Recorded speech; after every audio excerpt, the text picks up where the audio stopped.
Here we go.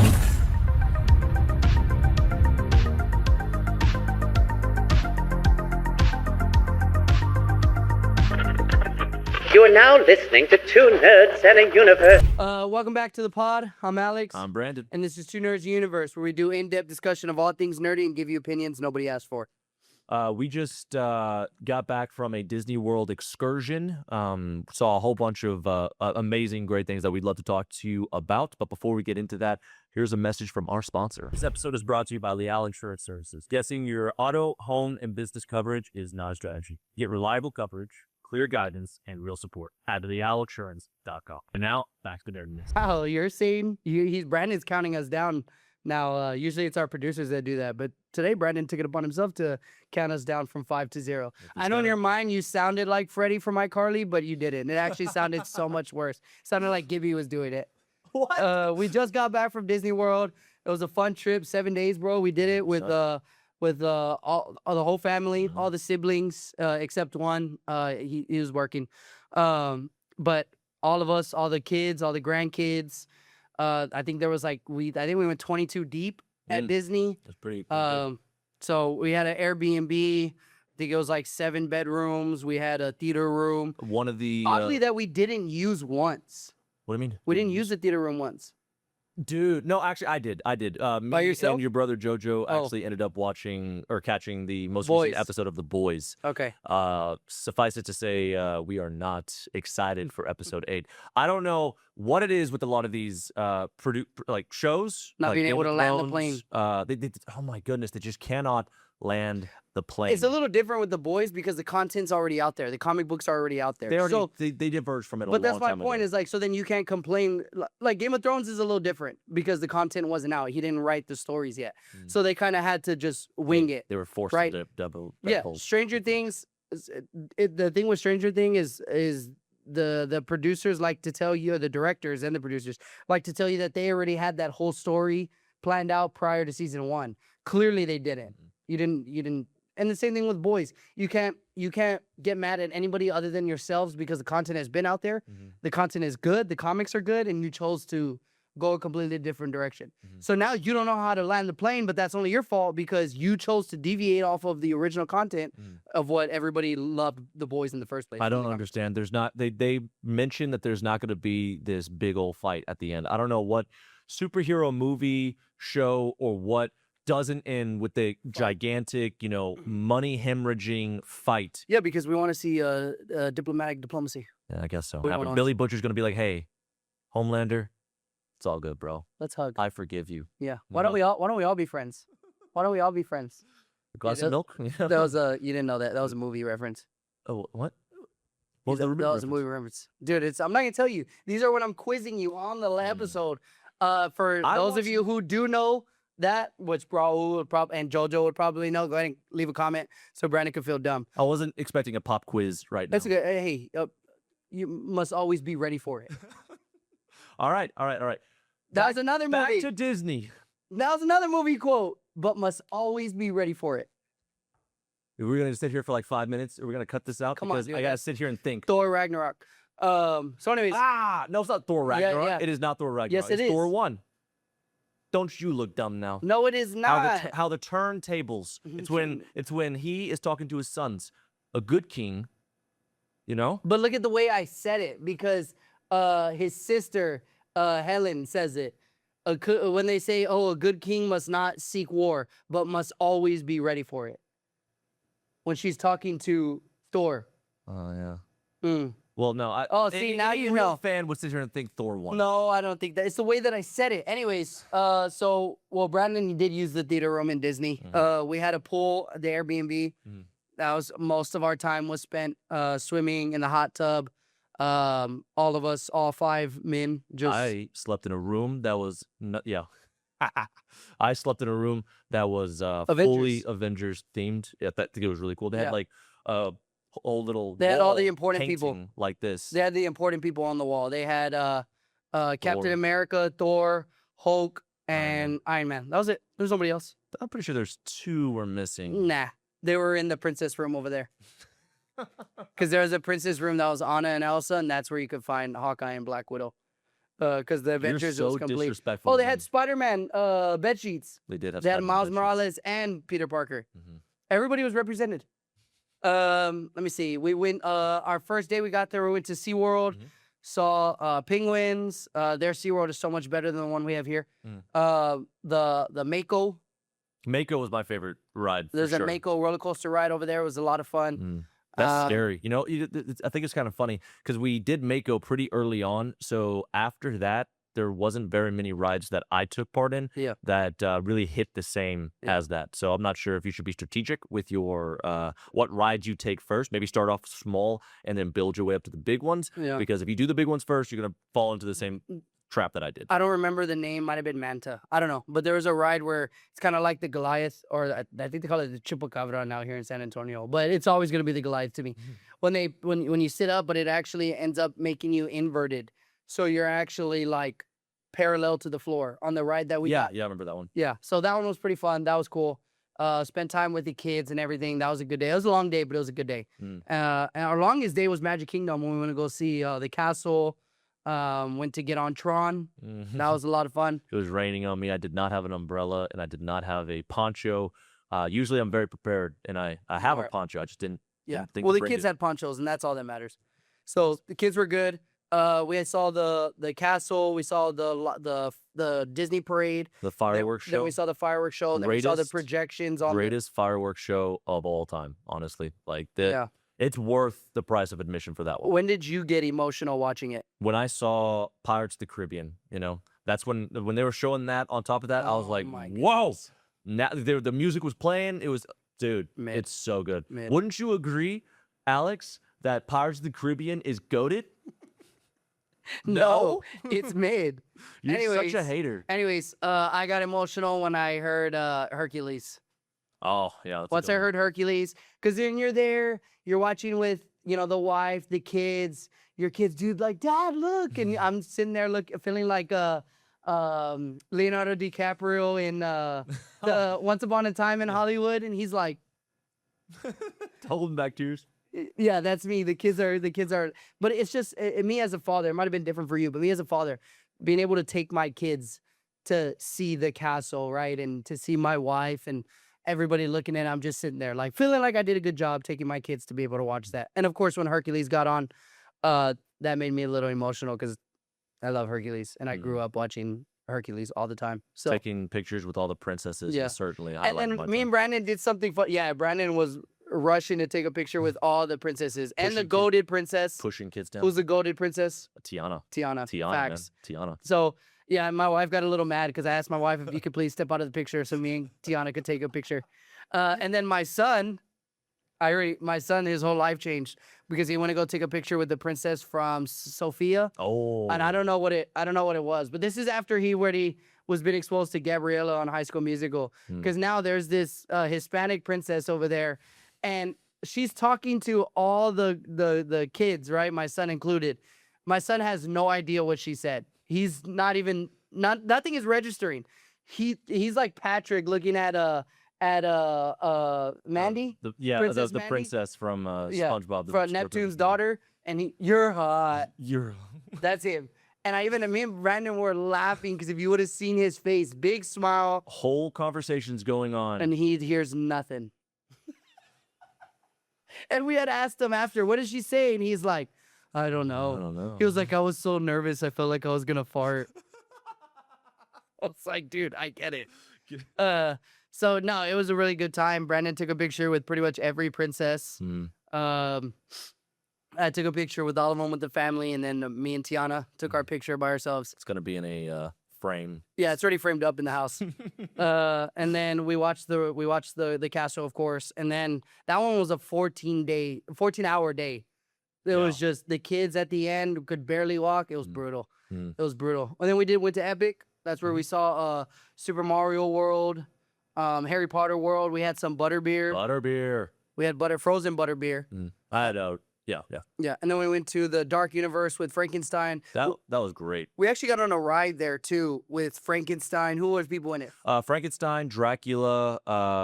It was also, I think it was supposed to be Vanessa Helsing. Yeah. It's supposed to be Van Helsing, but they made it into a Vanessa Helsing sort of deal. And I guess the whole story. Werewolf? So the thing was the story, right? So you, who's Igor? Igor, thank you. You're being led around by Igor, and then a werewolf Yeah, werewolf. escapes, and then no, Dracula escapes. Excuse me. And there's a whole story that you go through without the entire thing. I think Frankenstein even steps in to stop Dracula. I think that was pretty cool. The whole that whole section of Magic Kingdom was probably my favorite. Yeah, it was dark. It was dark universe. It was funny. That gothic vibe is honestly just it's always going to be. I stepped into the noir world and I loved it. And then there was the actual villains walk through through the map with you, or through like the universe. They walk around you. And it was funny, we're walking in a group, and one of them like walked right past my wife, and they were like, "Move, woman!" And she like looked, and he walked right by. Everybody parted like the Red Sea, and she was like, "It was funny." I was like, "Yeah." That like if he wasn't a actor, that's what she said. That would have gone down. Yeah, because if anybody that knows my wife knows she loves to fight. So if anybody would have if it was anybody else, she probably would have wanted to, but she looked and was like, "You're lucky. You're lucky you're a part of all this. Lucky this is a part of the experience." So we saw that. What's the other world? Harry Potter. We're missing another world. Burke. How to Train Your Dragon. How to Train Your Dragon. That one was cool. We flew on some like dragon ride. I never spun. I never did a Yeah, they mentioned that if you twist the handles, you'll be able to spin. Become like a whole do 180 Never did thing. once. So that was kind of whack. But it was a lot of fun. And then the animatronics for the dragon certainly was very, very cool. They had a sleeping dragon. Agreed. Yeah. That was dope. Cool. That was dope. And I think that was it. Oh, we followed it up. Finished the trip with Busch Gardens in Tampa. That's meant to be some of the scariest rides. But I don't know. I fell asleep. Like I said, after Mako, all the other rides. You didn't think Iron Gwazi was a little bit? No. There was a ride on there. I don't know, because you leading up to it, I'm not sure you thought of that. Because you kept looking at that drop and was like, getting sweaty palms. I was getting sweaty palms at first. A 91-degree drop is like, and it was 320-foot drop. But once we did it, I was like, oh, that was nothing. I had a little bit of. I had a little bit of butterflies. You know what the reason for that was? Is because it doesn't go all the way down to the bottom. Because halfway through, it actually curves up and then. Well, halfway through 400 feet is still 200 feet. It wasn't scary. They should have done it. With Superman over in Six Flags, it goes all the way down to the bottom. And Wonder Woman goes all the way down. As a kid, for the first time going to Six Flags, I remember like losing circulation and almost blacking out. There was a tiny little bit of a vision left, and that's when it stopped. And then my vision came back, and I was like that close to fainting. Passing out. I was like, oh, it's hard to beat that. Yeah. Well, we did a lot of the rides. My son and my daughter do the rides with us. I've thrown them on rides since they were little. If anybody knows Disney World, Tower of Terror, my son was 4 years old. I was like, it's time. And from that point on, even my daughter.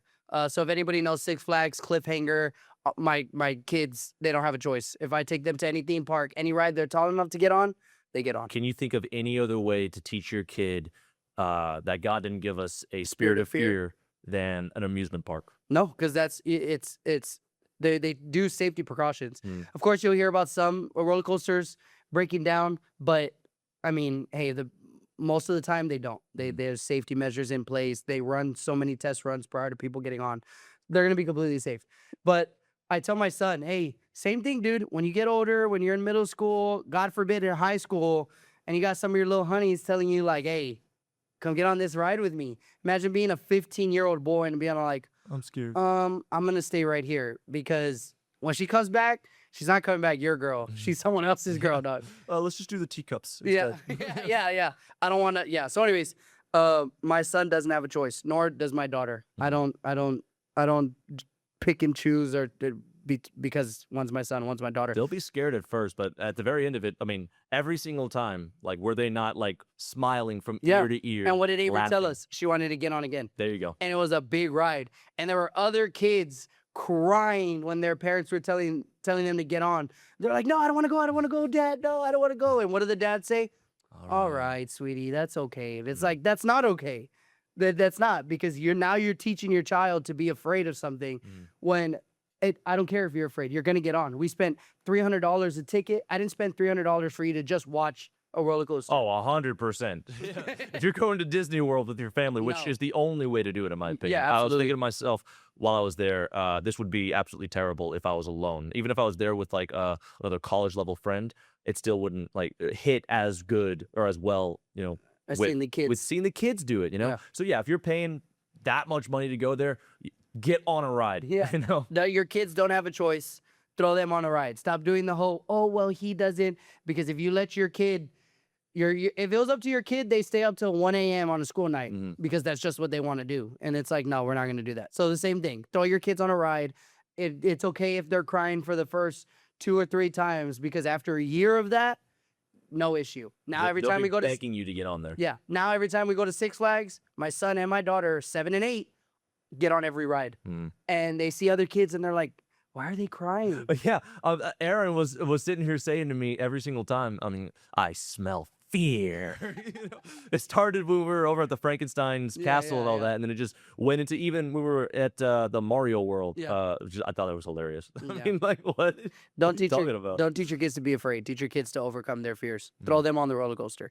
But while we were over there for the week, I think one of the highlights that wasn't an amusement park associated memory for me was certainly seeing the Spurs versus the Timberwolves for the last time. We watched it too, Game 6. The other one that we did watch was Game 5, and they lost, and we were like, ah. But it's okay because it perfectly lined up for us to be back from Disney in time to catch the Western Conference Finals, which is tonight. So I'm so excited. We're gonna see Wemby versus SGA. SGA just won regular season MVP, and he sucks. I cannot stand seeing him get another MVP trophy. I understand why Jokic got it, because Jokic is a transcendent player, one of the most skilled big men ever, top 20 player of all time. SGA's so boring. Like, you're so boring. You're never going to watch this. I don't care. You're so boring. Wemby's him. Wemby deserves that MVP. I think after the loss against the Timberwolves Game 5. Game 5, and then the win, Game 6, puts him in line to be MVP even more than he already is. Yeah, but the problem with that is that playoffs, MVP has nothing to do with playoffs. MVP cuts off at the end of the regular season. Oh, So really? playoffs don't have no Why? leverage and doesn't dictate. That's just the way it is. How Playoffs does have- that make any sense? Playoffs have nothing to do with MVP. It's a regular season award. It's not a playoff award. That's ridiculous. I don't get know it. who made But that anyways, rule.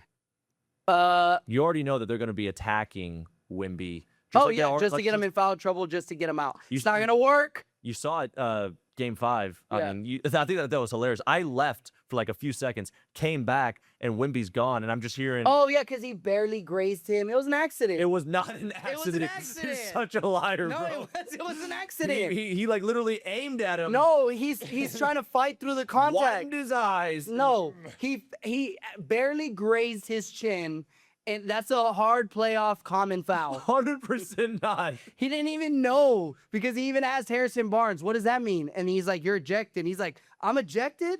Okay. So no, that was whack. He barely got him. Anyways, No, still, it's something to be said about the fact that even after ejecting Wemby, they still barely won. oh yeah, because the Barely. Spurs 'Cause are Castle's amazing. yeah, Castle, Darren Fox, they're gonna come through. So hopefully this is Monday. So this is game 1 of the Western Conference Finals. By Thursday, it should already be when it releases, there should already be 2 games out, Monday and Wednesday. They'll both be playing in OKC. So I think San Antonio will be coming back 1-1. I think Spurs might steal tonight.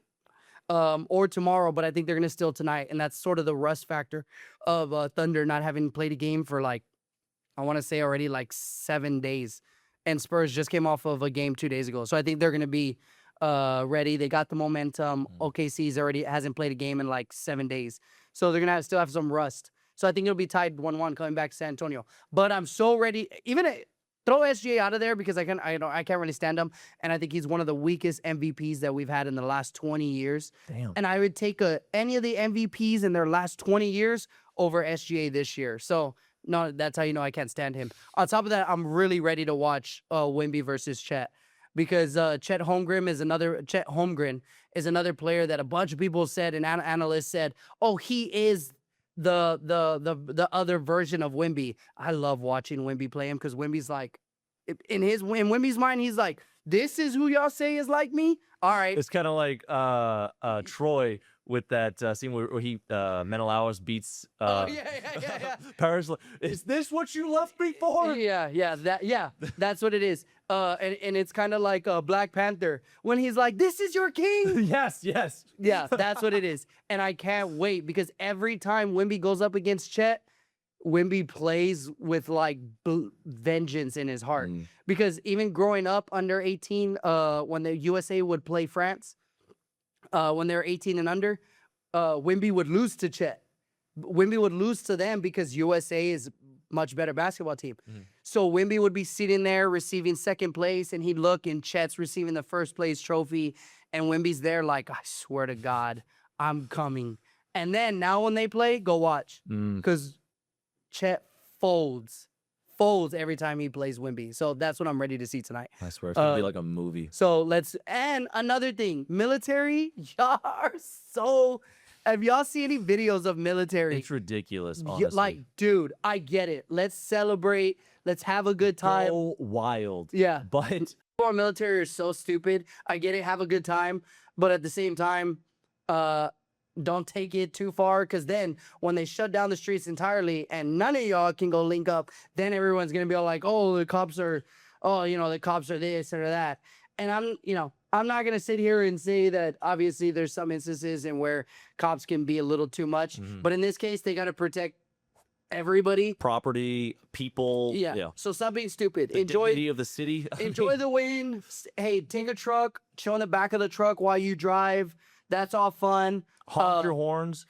Throw out your Spurs flags. flags. Yeah, that's awesome. Stop shooting guns in the air because how gravity works is it comes back down. So quit doing that. And you don't get to decide where. Yeah. So, but anyways, Spurs are going to win. I think they're going to win this series in 6. I think it's going to be split 1-1 coming back to San Antonio. So I'm ready. What are you most excited for? Or what is the worst thing that could possibly happen and the best thing that could possibly happen with this game tonight?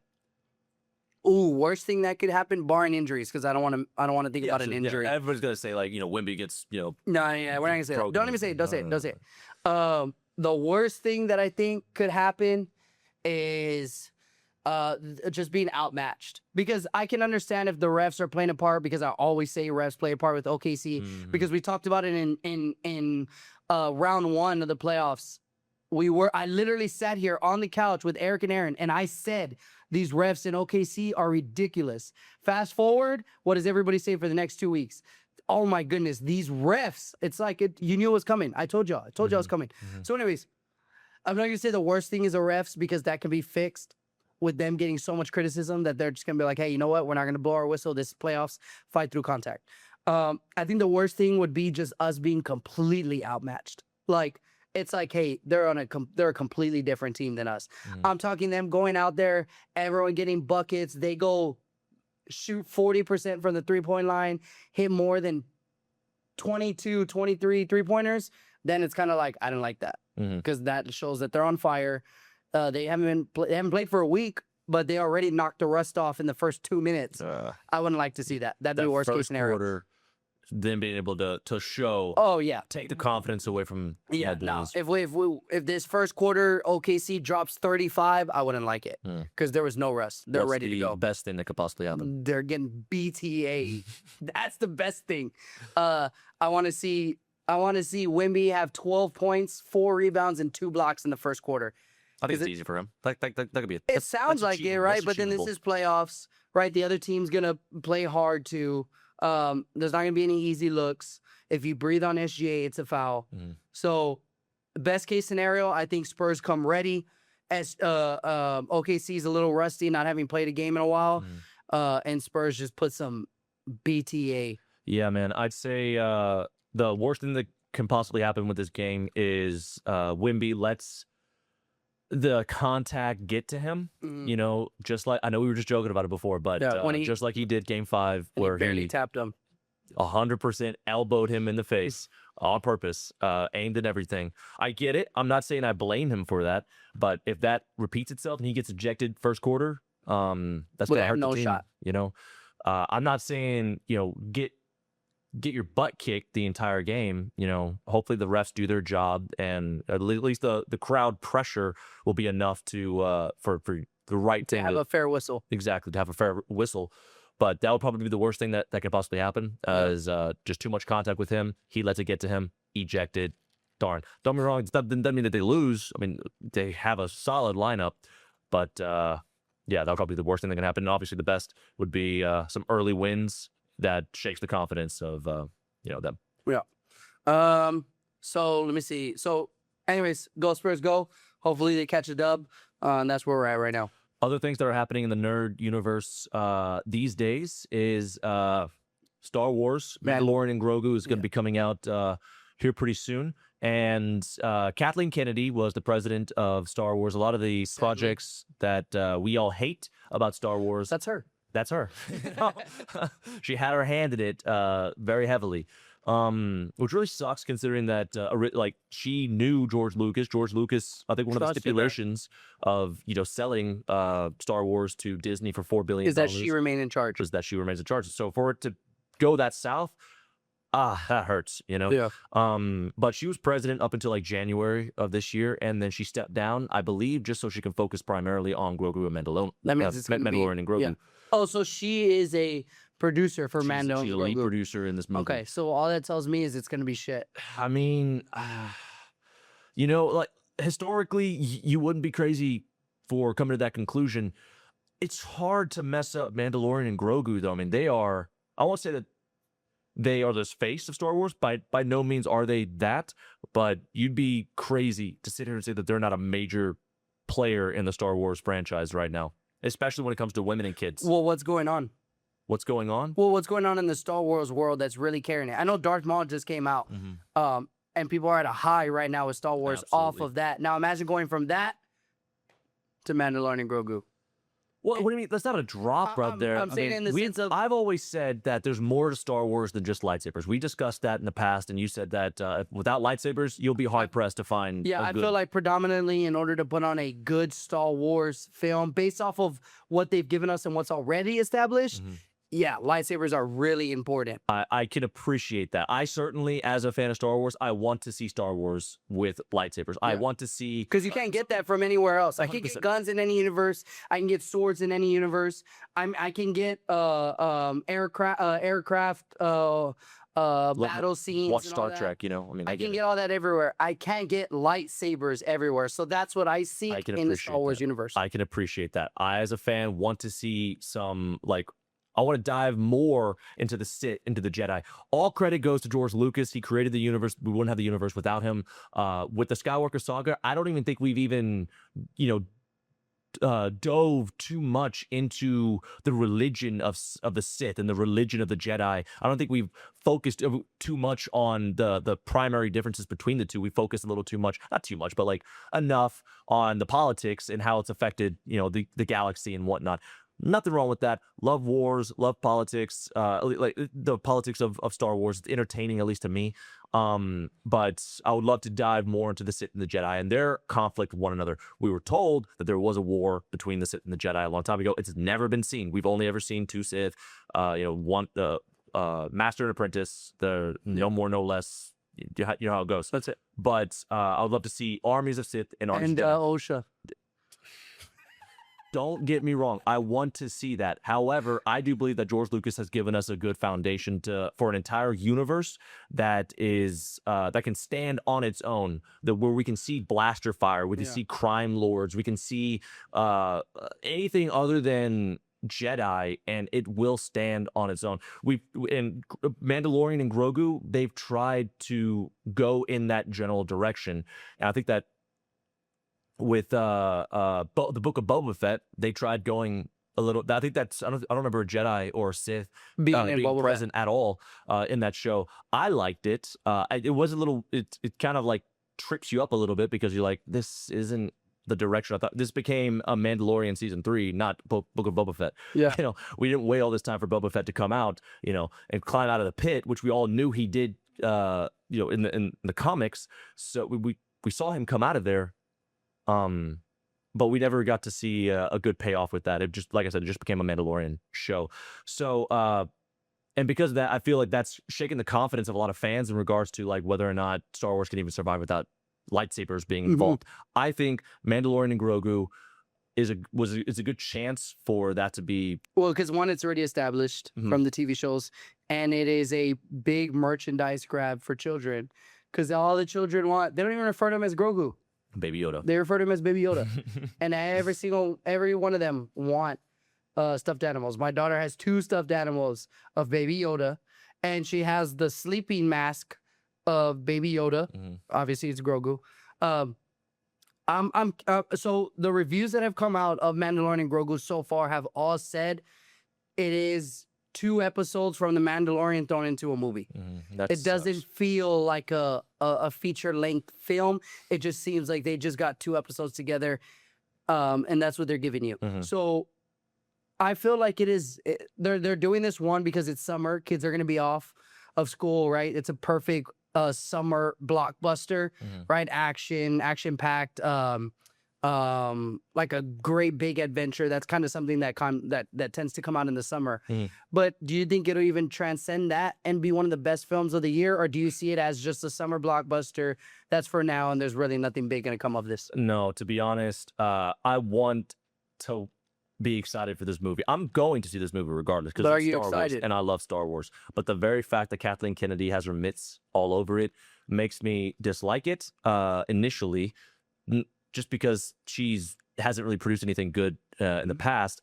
And since the early reviews of the movie aren't really that positive, and they're saying like some negative things about it, similar to what you just said about they're basically just 2 episodes rolled into one. That's not really a movie that I'm kind of wanting to see. That doesn't inspire me or give me any sort of confidence, and that really sucks because some of the best TV shows, some of the best episodes of the Star Wars: The Clone Wars TV show, happen to have no Jedi. I mean, obviously the best ones had Jedi and Sith and all that stuff, but even the stuff that had like bounty hunters in it, or even the Clone Troopers, the ones that follow the Clone Troopers, yes, great, absolutely fantastic. So I'm afraid that people will watch this movie. I'm afraid. Rocky. Yeah, there you go.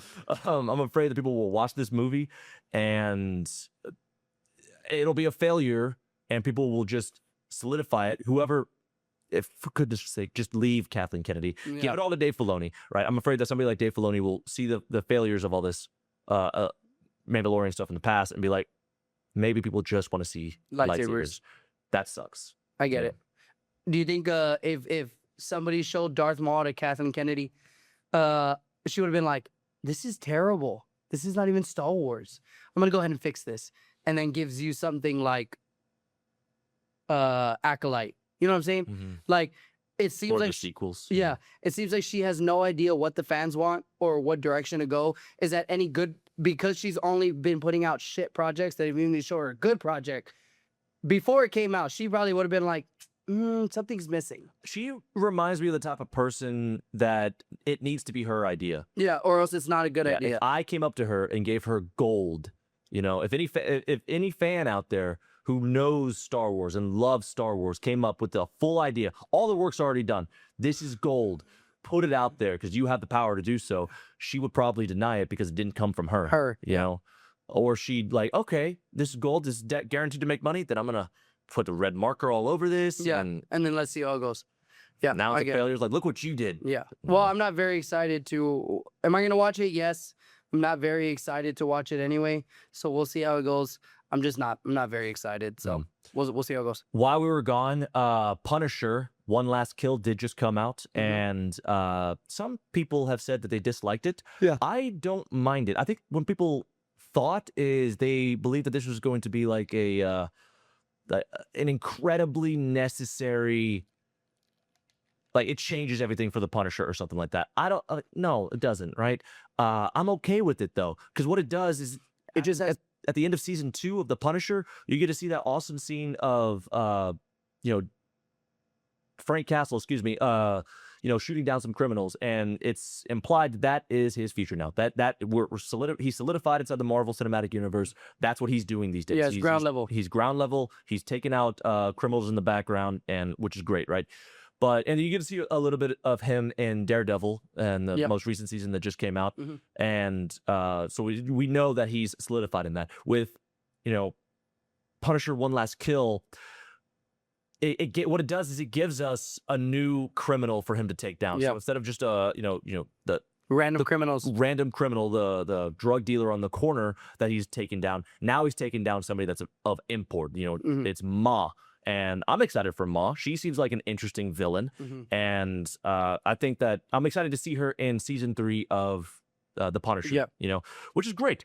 I can't talk about this show without bringing up the infamous, terrible CGI scene that came out. The unfinished scene? Yeah, the unfinished scene. I don't know how that got past anybody. It did look pretty bad. It does kind of take you out of it initially. Yeah. Because he's over here, he's fighting criminals. And he falls off. He jumps off the roof. Yeah. And he falls onto on the car. ground. And that's obviously a ragdoll CGI thing. Yeah. Am I really gonna? I think the style is real, but they superimposed his face. They did. Usually CG. Yeah. As well, things that look really weird. Ridiculous. Did I expect Jon? Did I expect him to actually jump off and risk his body and get injured? And now we can't have season 3. No. All right. Would it have been cool if it was real? Yeah, but not every actor does their own not every stuff. actor does their own stunts. Does that, honestly though, quick question, since you brought that up, can you appreciate acting more when an actor does his own stunts? Do you think an actor is better than the next if he does his own stunts? I do. I just add a little more of like they're putting themselves in the. Yes, they care about their craft so much that they themselves want to make sure it's perfect and they can do it. Yeah.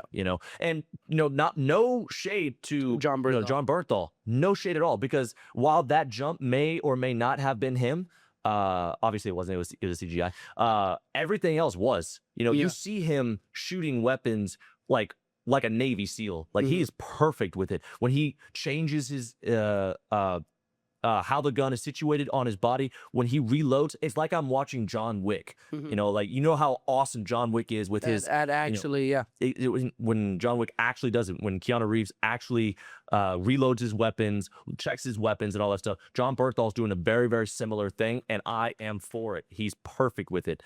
I love the fact that he's the Punisher. That scene did throw me off for a little bit, but whatever. I got over it. All right, it didn't ruin the episode for me whatsoever. So I do think that this is a show that everybody should watch, because if nothing else, like I said, it does set up season 3 with a new villain for him to take down. But if nothing else, this is going to set him up for Spider-Man Brand New Day. that's all I see it as, is a bridge into Brand New Day. That's really what I see it as. And I'm for it. With the episode, we gotta dive into the psychology of Frank Castle. Once again, one little gripe that I do have against it that's real is that it seems like we're recycling the same storyline with Frank Castle. No shade against it, because Frank Castle's story is good, right? It's emotional. I get, like, any parent out there who can imagine themselves and empathize with Frank Castle, like, it's gonna be a win for them. I'm sure that if something terrible happened to your family, your wife, your kids, I mean, like, Frank Castle is something that most people would turn, like, I'm 100% going insane, and I'm taking justice into my hand, and everybody that had a hand in it, like, they're out. Yeah. So Frank Castle is approachable and understandable that way. And we see that with Daredevil in the when it shows up in Daredevil, and it's a common story for him to that we've kind of already went through. But with Punisher One Last Kill, it's like we're rehashing it again. Like we're redoing it again. Like he has to go through a whole suicidal thing. And he has to go through, like, should I just give up? Should I not? I don't know. We already did that for 2 seasons. All right. We don't have to redo it again. It's just unnecessary.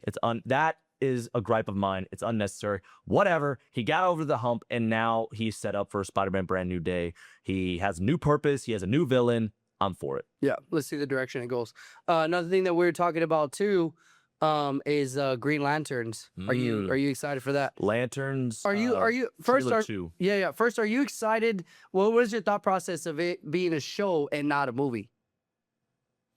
Well, not most people. Sometimes they completely trash it, right? They don't utilize characters to the best of their abilities. I'm for shows more than movies because you're able to flesh out the universe a lot more than you can in a 1.5, 2 hour film. Yeah. You know, so Lanterns, I'm for it because I feel like Green Lantern isn't even like pressed upon too much.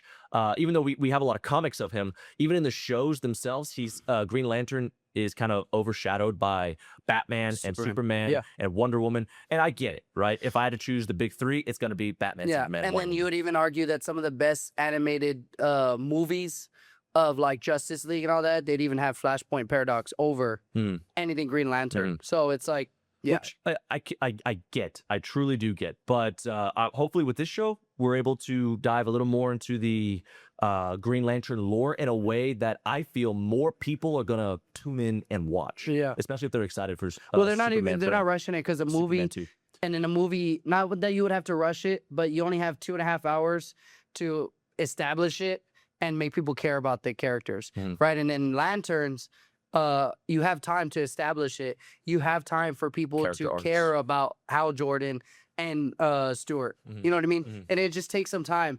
And when Guy Gardner comes into the show, he's already established you're going to care for it. So, hey guys, knock on wood, not a spoiler, once he gets injured, because it's going to happen, it just feels more, not I want to say emotional, not that it'll make you cry, but you're like, damn, you know what I mean? Because it's already established. If you guys didn't know, there's 3 people that typically wear the ring on Earth when it comes down to the Green Lantern. You get the first one, Hal Jordan, which is most people will consider to be the greatest Green Lantern of all time. I like Stewart.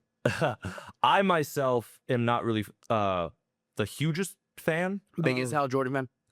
Hal Jordan fan, yeah. I like him. He's not terrible, but I'm incredibly excited for Jon Stewart. Jon Stewart, I really, really am. Why does Guy Gardner get no love? I know. I was very surprised to see him in the Superman movie.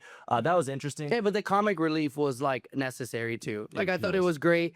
Great actor. Love him from The Rookie. So I can appreciate it. But obviously it's never going to be him. It's always going to be Stewart, right? Like he was supposed to be the replacement for Hal Jordan, was he not? So no, Hal Jordan was the first, right? Yes. And then it was supposed to be Guy Gardner. Yes. But then Guy Gardner got injured. Yes. So that was Hal Jordan's, plan. He wanted to give passes the torch on to Guy Gardner. Yes. But he got injured by the bus. He got injured by the bus. Which obviously we don't know if that's what's going to happen in the TV show, but it's implied that Guy Gardner is going to get hurt at some point. And because of that, the Guardians actually chose Jon Stewart. Jonathan Stewart. Yeah. I've always liked Jon Stewart. He was my first vision of Green Lantern in my life. I think we watched the Justice League cartoon when I was a kid, the movie that came out, and that's the standard for superhero movies, in my opinion, at least for cartoons and animated shows and whatnot. So Jon Stewart being in there, I thought that was who Green Lantern was. And then when I found out that Hal Jordan was the first one, I think I was like a teenager at that time. I was like, why'd they race swap? That's a little rude. Yeah. But no, Jon Stewart is always going to be my favorite. Yeah. Well, Aaron Pierre-Paul looks like some of the best people you could. So when we talk about like who plays a superhero, and you're looking at him, you're like, man, they were just perfect for that role. Chris Hemsworth looks kind of perfect for Thor, right? Like as far as physically the embodies visual. it. Yeah. Who's another one? Iron Man, I see Tony Stark, I see Robert Downey Jr. Now when I always see Robert Downey Jr., it's always Tony Stark. Absolutely. Aaron Pierre-Paul was made to play Jon Stewart. His physicality is very close. The look, the voice, everything, all of it, Jon Stewart. I look at him and I see the Marine. Yeah. I see the architect. Yeah, you see a genius, you see a combatant or a combat veteran. Yeah, veteran that he is. I'm so excited. I'm so excited for it. I do like that it's a TV show just because you can build that world and that depth. And I think that's exactly what DC needs right now, is because their problem is they can't get you to care about characters and care about these superheroes. But maybe with this show you can. So I'm really excited to watch it. Dude. It seems to me like with this the trailer that just came out today, this is trailer number 2. They came out with the first trailer a while back, and everybody was like, "Where's the green?" I don't understand where the green went. So they came out with this one, and all the green is there. All the green, right? I'm loving it.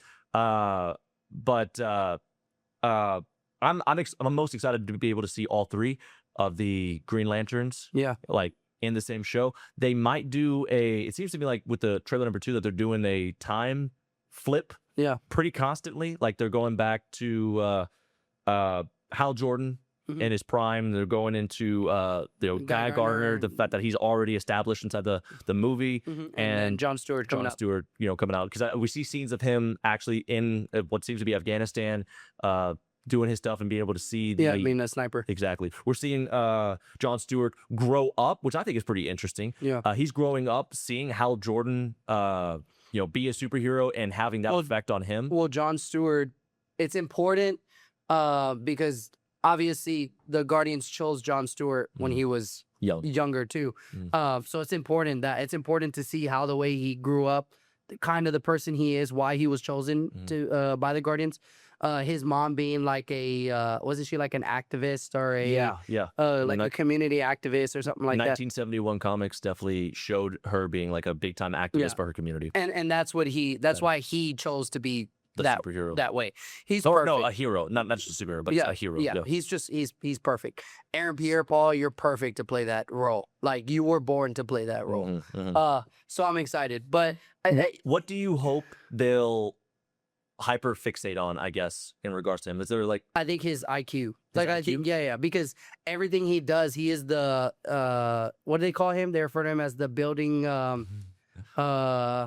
I'm trying to remember, but it's his architectural background. So anything he does, he's able to make anything because his mind already knows down to the last minute detail of whatever he creates. When he creates a train, he understands the mechanisms that build it. When he has his little sniper rifle, like that he shows in the comics, every part of that he understands it. When he creates a machine gun and is able to utilize that against his foes, he knows every single part of that machine gun, which I think is awesome. I agree with you there. I think if they don't hyper fixate on that, the master builder. I was trying to remember. I apologize. Yeah. So yeah, I think, but that's something that he is that not a lot of other lanterns, and I don't think any lantern can do it on the level that he can. So I really want to see that master builder element come into play. Yeah, honestly, I mean, like for crying out loud, in one of the comics, I remember he created his sister back to life. Oh yeah, after she passed away. After she passed away. I don't think there's going to be an actual sentient being. It wasn't like you have to understand the human body quite well to understand that. I don't think they're going to be showing the sister in this installment because based off the comic based off of the trailer, I'm seeing brothers. I'm seeing a mother. I'm not seeing a sister anywhere on that. But it was his little sister, wasn't it? It was his little sister that passed, and his mother had dementia. Yeah. And in order to make his mother happy, he created a tragic life. He has a tragic life. Oh, he does actually. People don't talk about it. But that's why he's considered one of the best, because even through that tragic and all the tragic in his life, he still chooses to be a hero. Yeah, people talk about, for good reason, Spider-Man. In his tragic life, they talk about Batman in his tragic life. People don't talk enough about. But I don't think it's because they know Green Lantern in his life. Yeah, but they don't know enough. And even Green Lantern came out in like early 70s. It hasn't even had nearly as much time as Batman and Spider-Man. That just makes me even more excited to see, Jon Stewart's portrayal on the big screen. Yeah. Hopefully people love him. Hopefully they do him justice. I want to see it so bad. Yeah, I'm excited. I just think they have to give you, they need to develop enough. That's what DC really needs right now. They need you to care deeply about the heroes, because that's something that, like, when me and you talk about, when we talk about Superman just came out last year. Me and you love it. We hold it so dearly. Some people even say like, oh, it was whack. I didn't really care for it. I didn't like it. There's no connection. When you watch Superman, did you have a connection? Even more so than, say, Man of Steel. Connection with the character? Yeah, absolutely I did. Yeah. It bothers me that people didn't like Superman as much as you and I did. Yeah. So why would you say that you like Superman so much? Dude, he just really does embody hope in a way that, like, Christopher Reeve's Superman way back then, like, he embodied, truth, justice, the American way of life, and that's the original portrayal of Superman. Yeah. Nowadays, they're kind of getting away from the whole American way of life and they're just hyper focusing on truth and justice. And I think they're even throwing a little bit of hope there. I think that this portrayal of Superman in 2025 really, really harped on the hope figure. I see him and I see like a Messiah-like figure. I see a hope. A better tomorrow. A better tomorrow. Absolutely. Yeah. You didn't feel that with Man of Steel. I love Man of Steel. Who embodies Superman physically more than the Man of Steel? Than Henry Cavill. Than Henry Cavill. I don't even say it's Henry Cavill's fault. It's James Gunn's fault. It's not Henry Cavill, because I think Henry Cavill was a great Superman. Okay, we take this back. David Cornsweet is my favorite Superman. That's me. That's what I see. That feels like Superman. That feels like hope. That feels like justice. Henry Cavill, it's not even his fault because he's a great actor. I think it's James Gunn's fault because I don't think James Gunn really understood Superman. Is that? Oh, sorry. What am I even saying? You suggest. James Gunn, apologize. Yeah, I'm sorry. Thank you, producer. Yes, James Gunn, new Superman. Zack Snyder, old Superman. Let me rephrase myself. I don't think Zack Snyder understands Superman. That does it. It's dark. It's gloomy. That's not Superman. At least I don't associate that with Superman. I don't like Man of Steel because how is there so much death too? Isn't that the whole point of Superman being the greatest superhero of all time? That he can prevent that stuff? That he can stop that stuff? He can do what other heroes literally can't. This is your hero because obviously Superman you love. I do love Superman. My favorite is Spider-Man. And that's the thing that when we always talk about, I say it's unfair. It's like playing rock, paper, scissors and someone at the end says, Jesus. And you're like, that's Superman. Because it's like, okay. He'll save your dog. He'll save your $500,000 Lamborghini. You know, he'll save a building from falling down all at the same time while beating Darkseid. Yeah. And then you say, and then I try to say, oh, well, Spider-Man saved a man from falling. And it's like, okay, yes. But it's like, I kind of say that it's lame, not trying to put Superman down. I'm just trying to say that it's just completely unreasonable for the things Superman can do compared to any other superhero. So in Superman, it felt more like that. Like it felt like he can do anything. And it doesn't matter where you're from, your nationality, none of that. So I don't see Superman and think America. I see Superman and think it is a person set here being an immigrant. Whoa, guys, he's from a different planet. He's an immigrant and he doesn't see borders. He sees people and he wants to save people. That's awesome to me. That is Superman. Obviously, when Superman came out in the 30s, 40s? Yeah. After Action, from Action Comics and all that. Yeah, he was the American golden boy. Golden boy, yeah. Yeah, all that. No, that's not, I see Superman as simple. What he said in the movie was perfect. People were going to die. He didn't care about what was, subjectively true. He cared about what was objectively true. Yeah. And period. It's like, people were gonna die. I'm there to save them. I don't care about your borders. I don't care about the fact that, do you know what you just did? You started an entire. I don't care about your politics. Dispute. People were gonna die. Yeah, simple. I love it. The chemistry that he had with Lois, I thought was great. Great. Their scenes of them interviewing each other, I felt that just like I did with Christopher Reeves in the original Supermans. I did not feel that way with Man of Steel. I genuinely like Amy Adams and Henry Cavill. Both amazing actors. I didn't like the chemistry. It didn't get me. Yeah. I didn't believe in the chemistry. I get it. She's hot. That was the chemistry. That's what the chemistry was based off of. It was just a matter of, like, if we just get two hot people to, like each other, then the chemistry will just follow. But it's not. No. That's a good indicator that that's not how it works. No. And so, how did you feel watching Superman, and their chemistry with David Cornsweet and I can't remember her name, Rachel. Let me see. Her name is, you're probably gonna get it before I do. Rachel Brosnahan. Rachel Brosnahan.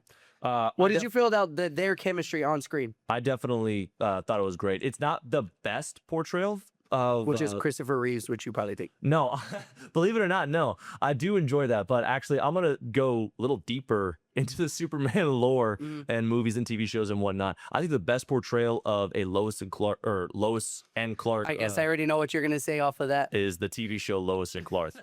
All right. I grew up with my mom watching Lois and Clark. She loves that TV show. I think she kind of has a little crush on Dean Cain, which, he's a even over like Smallville. Yes, yeah. I think dude, that's the type of man that my mom likes. All right? I get it. But in between the whole Lois and Clark dynamic, I think that Lois and Clark TV show, as far as it's named after that. So get it. obviously you're gonna hyper focus on specifically. okay, that. well, in this instance, when we're talking about Man of Steel and Superman, these two movies, what did you think? What chemistry did you believe in more? Did you believe in Definitely Superman? Richard Brosnahan and Corn Sweat. Then for sure. Corn Sweat. Okay. Yeah, I kind of thought so too.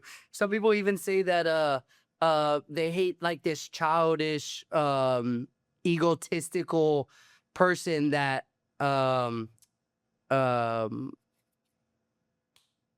Luthor. Lex Luthor is. What did you think about it?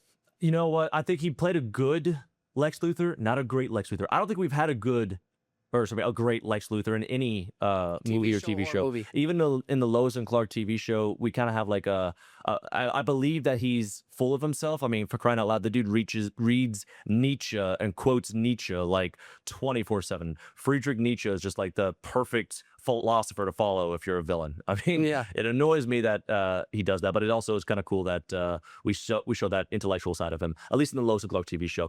With Man of Steel, we see Jesse Eisenberg play him. Oh, I guess he wasn't in Man of Steel specifically, but No. you see him in that universe. He was established as Lex Luthor in that universe. And once again, he just seemed like a Joker wannabe. Like he was just I don't know. It didn't grasp me too much. I know that our family quotes that, now God bows to my will. Yeah. And that's a great quote. Don't get me wrong. If he is all good, then he cannot be all powerful. And if he is all powerful, then he cannot be all good. I attribute that more towards the writers themselves and the fact that Jesse Eisenberg is a great actor. A phenomenal actor. Rather than a believable.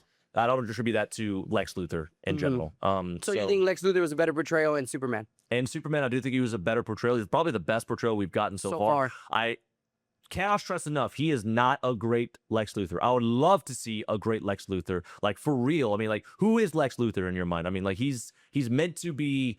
You know who I see Lex Luthor? Performance of a human being, intellectual, physical. I see him as Bruce Wayne. I just see him as self-centered, egotistical, arrogant Bruce Wayne. Like, that doesn't really care about justice. He just has. He hates everything that's not human. 100%. That's literally it.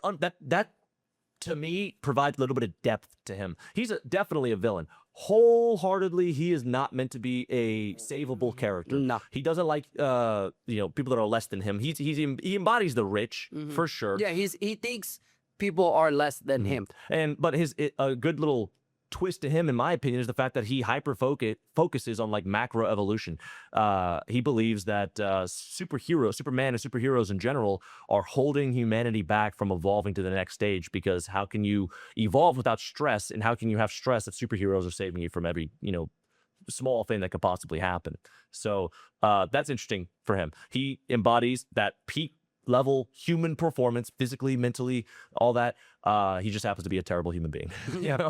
Yeah. So one thing that me and you often talk about when it comes to Superman, and one of our brothers always makes a joke about it, how he saves squirrels and dogs, so they get those sympathizers to just feel, oh, he saves the squirrel kind of thing. Or he takes issue with the whole 1A. What do you think about those two things? Actually, it's funny that you bring that up, because even though I do love the scene, it is funny. I feel the anger that Lex Luthor has, and the feeling of superiority over Superman for the first time with the use of Bizarro. But honestly, with the amount of time that it takes for his brain to think 1A, for his body to say 1A, for another person to hear 1A and then to press 1A, and for that signal to be sent to Bizarro's mind for him to actually input 1A and attack with 1A, like that's it's a minute detail, but that amount of time is enough time for somebody as fast as Superman to break free. And it just, I get it. That to me, But it I'm was a for the nerd, first so I'm time. hyper focusing on it. Yeah, but it was the first time he was fighting a villain just about as strong as he was. And it's not even, Lex Luthor is smarter than Superman. Yeah, he is. So Superman fighting himself, but is being controlled by someone like Lex Luthor, is it's going to be a pretty hard feat, especially with that being probably his greatest opposition in those first 3 years. So you can kind of understand why people are like, oh, well, Superman, we're getting beat up. Yeah, no, he's fighting himself. So it's going to be hard. And then people are there criticizing, oh, well, how is Lex Luthor able to fight? If you're someone of that intelligence and you're studying somebody else for as long as he was, you're going to see their tendencies. You're going to see their weaknesses. You're going to be able to hyper focus on that. But eventually it just didn't work in the end because it's Superman. Yeah, Lex Luthor, I will say in this movie too, I believe his obsession. Like, I believe his obsession. He's obsessed, yeah. He couldn't be more obvious. He tells him that. Yeah, I just think Superman, the movie 2025, embodies hope, embodies Superman more than Man of Steel does. Like I said, I don't blame Henry Cavill. You can blame Zack Snyder. But it's literally a huge city disaster. Thousands and thousands of people died. That's not Superman to me. Yeah, no. That doesn't. You're a wrecking ball. Yeah, that doesn't seem like Superman. Everyone's like, oh, he didn't have time.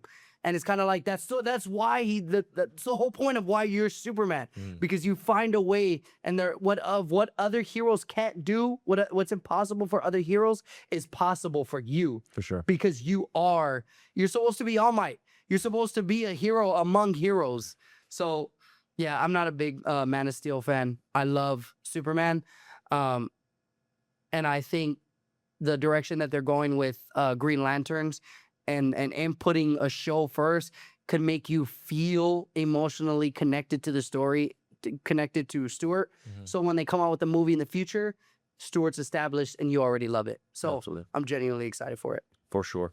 You got anything else for us today? I think I'm nerded You're out. good, man. So one thing that I just saw while we were talking about all this, my brother is calling. I'll call you in a minute.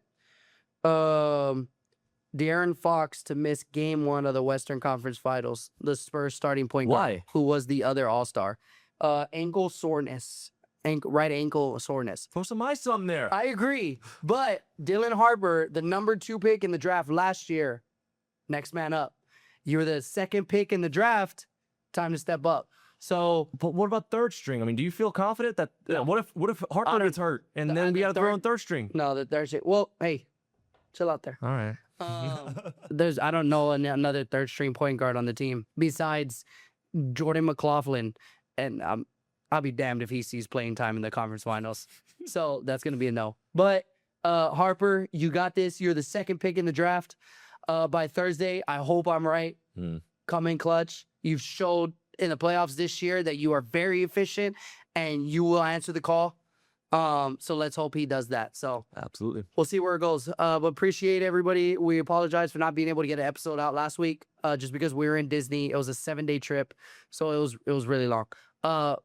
But thank y'all so much. And one of our videos actually blew up for our very first time. So good job. That was us talking about Kyber crystals and Star Wars. Now I went to 12,000 likes on Instagram. And I think we got 200,000 views on that post. So let's keep it going. Let's ride this wave. Thank y'all, everybody, for everything that you do. Continue to like, comment, subscribe. We greatly appreciate it. And we'll see y'all next time. Go Spurs, go.